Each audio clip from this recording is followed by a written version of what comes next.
thing, and I'm so glad that that question is being asked, because I mentioned earlier how people are skipping carbs. You know, Wheat Belly and all these popular diet books tend to tell us not to eat carbs, when in fact starchy carbs, fruits and vegetables, these are the things that give our brain and our red blood cells and our nervous system the energy and the fuel that they need. So when you cut carbs, you're setting yourself up not only to not get the energy you need, but to be in a much worse mood, and you may even be setting yourself up for depression.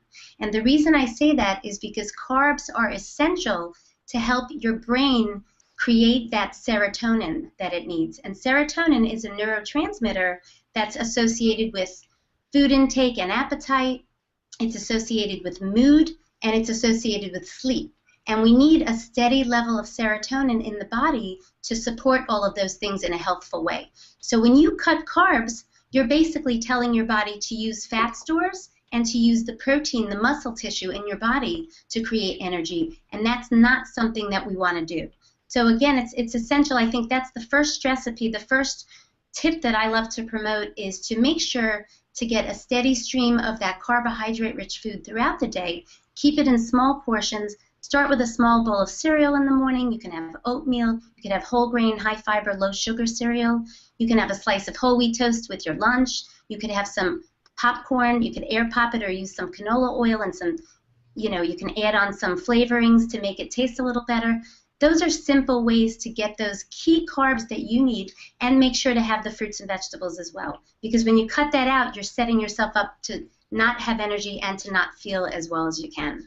And I do see in my own home with my husband that not so much anymore since I wrote this book, to be quite honest with you, but before I wrote the book, maybe 5-6 years ago, I had a lot more stress. I felt a lot more stress than my husband. Men just for some reason don't tend to stress out the way women do. And it's because I think most women want to be Wonder Woman. We want to take care of the kids. We want to take care of the household. We want to take care of our men. You know, we want to satisfy them in every which way possible. We want to be a good friend. We want to be a good daughter. We want to be a good caregiver to our older, aging parents. We want to help out our friends who are going through a tough time. We sort of absorb everyone's mishigas and issues and stressors.